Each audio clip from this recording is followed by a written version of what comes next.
Voy a pasar con Amarely sobre este tema.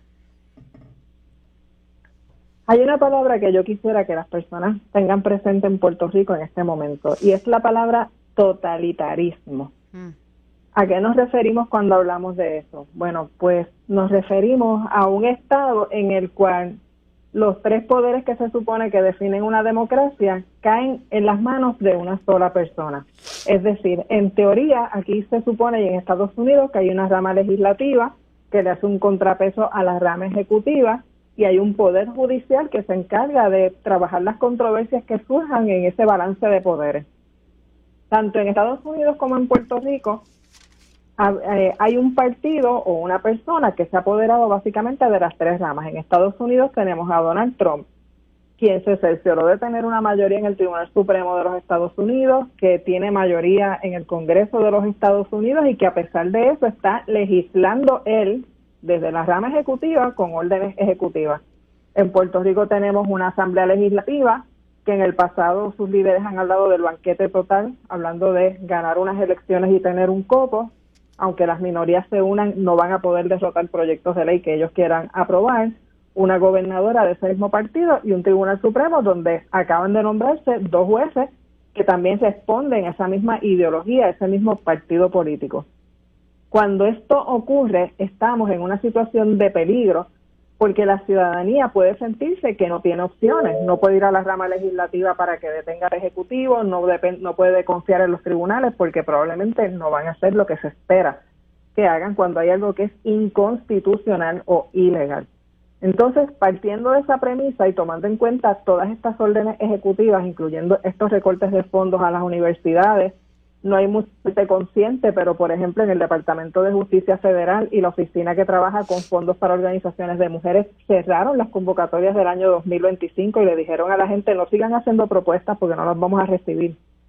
Lo próximo que puede venir es recortes a contratos activos, ¿verdad? O eliminar propuestas que ya se hayan otorgado. Y eso va a ocurrir no solamente con las mujeres, va a ocurrir con las personas viejas, con la educación, con los asuntos ambientales, personas con discapacidad. Toda esa gente cae bajo el concepto de diversidad, equidad e inclusión, que es algo a lo que Donald Trump le ha declarado la guerra y es algo a lo que en Puerto Rico también le han declarado la guerra. El Partido Nuevo Progresista quizás no lo ha dicho verbalmente, pero no han dado muestras de que vayan de alguna manera a demandar al gobierno federal si les retirara fondos o a llevarle la contraria. Y además tenemos a la senadora Joan Rodríguez Bebe empecinada en que se eliminen los programas de diversidad, equidad e inclusión en las agencias públicas, porque para ella eso lo único que significa es personas LGBT y no le importa, y ella lo tiene que saber porque es una persona inteligente, que eliminar esos proyectos también, esos programas en las agencias de gobierno estatal también van a afectar a todas esas otras poblaciones que mencioné.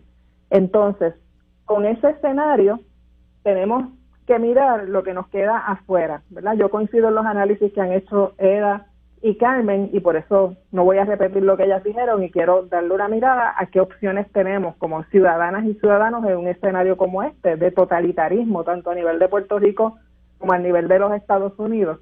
Pues yo creo que tenemos que estar muy conscientes que si bien estamos hablando de tres ramas de gobierno que cada una tiene poder para tomar decisiones sobre nuestras vidas, hay otras fuentes de poder en la sociedad civil.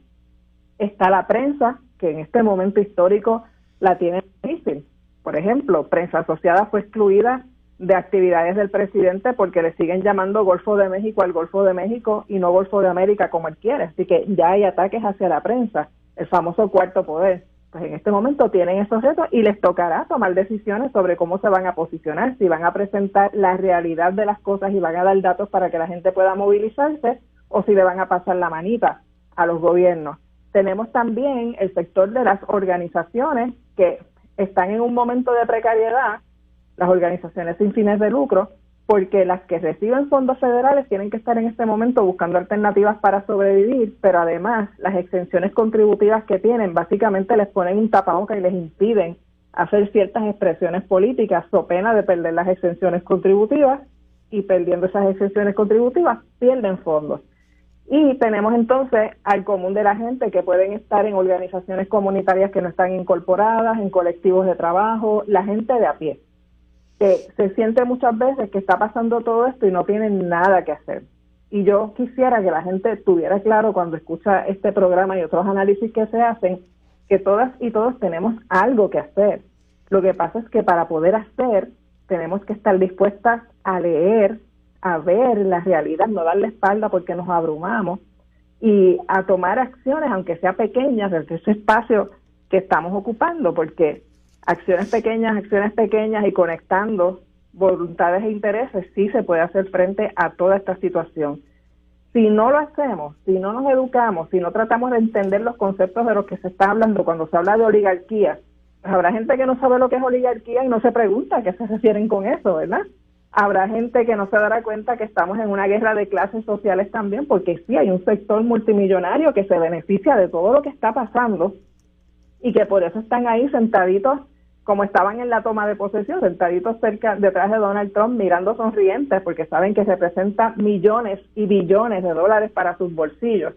En el caso de Elon Musk, es como 150 billones de dólares más rico en este momento, luego de la toma de posesión de Donald Trump. Es que todas las decisiones que se han basado a base de las recomendaciones de él han sido, madre mía, o sea, a beneficio de él y sus empresas. Es una guerra de clases, es esta gente multimillonaria aprovechando y haciendo un takeover, apoderándose de todas las instituciones gubernamentales para su beneficio propio. Si la gente que trabaja, si la gente como ustedes y como yo y como quienes nos escuchan, no entienden eso en primera instancia, van a seguir lamentándose y cuando se den cuenta, van a estar en los límites de la pobreza, sin acceso a salud, probablemente perdiendo beneficios relacionados con poder ir a estudiar, que eso es una parte importante de movilidad social, que haya buenos sistemas educativos, probablemente sin acceso a vivienda y eventualmente sin acceso ni siquiera a alimentación, porque todo esto va a afectar todo. La agricultura en Puerto Rico, que depende de subsidios, la mayor parte de esos subsidios son federales. Y ahora estaban diciendo que hacen falta cuántas miles de gallinas para suplir la demanda de huevos en Puerto Rico. En Puerto Rico se ha destruido el sector agrícola y quienes están tratando de levantarlos dependen de subsidios, ¿verdad? Pero si caen bajo la mirilla de Donald Trump y le suena algo ambiental o de protección o diversidad e inclusión, se perdió. Y para ese hombre todo es diversidad, equidad e inclusión. Todo tiene que ver con ambiente, todo tiene que ver con lo que él odia. Entonces, socialmente están atomizando lo que hemos conocido hasta ahora como país, o en el caso de Estados Unidos como nación norteamericana, y esos desbalances los van a pagar quienes siempre pagan los desbalances cuando hay desastres, ¿verdad? Las poblaciones más vulnerabilizadas por las desigualdades. Así que yo creo que en este momento tenemos que ser muy observadoras de lo que está pasando en la legislatura en Puerto Rico, tenemos que conocer cómo intervenir en estos procesos. Bueno, y exigirles que hagan algo, porque es que yo veo que todos los estados, incluso estados que favorecieron a Trump, someten sus demandas y luchan en cosas de las cuales no están de acuerdo, y aquí, coquí. A eso yo iba, a la gobernadora hay que quitarle ya el estado de comodidad en el que ella está, porque ella está muy cómoda por ahí. Pues yo creo que hay que quitarle la paz ya a Jennifer González, hay que comenzar a escribirle, a llamarla, a taguearla, porque Fortaleza, llamen a Fortaleza, el teléfono se consigue por ahí, si lo tuviera a la mano se lo da ahora mismo, y empiecen a exigirle que tome acción, hay que escribirle. Es más, los voy a poner en redes después, los teléfonos y los emails de Fortaleza. Y a la legislatura también hay que pedirle que emitan resoluciones. No emitieron una resolución para criticar expresiones de Maduro, de Venezuela. Pues ¿por qué no emiten resoluciones diciendo que quieren que el gobierno de Puerto Rico defienda los fondos para el país? ¿Verdad? No se meten con Donald Trump. Entonces es porque en el fondo piensan como él. En ambos lados estamos con gente que lo que está pensando es en el banquete total para ellas y para ellos. Y el pueblo no le importa. Y es verdad que el pueblo fue quien votó por ellos y los puso ahí, pero no fueron mayoría. Cuando contamos los votos en contra, eran más los votos en contra. Y además de eso, aun cuando hubieran sido mayoría, ningún pueblo se merece el hambre, la enfermedad, la muerte, la desesperación, el trauma, por haber cometido un error a la hora de votar. Los derechos humanos hay que defenderlos a pesar de lo que una mayoría haya hecho en un momento dado.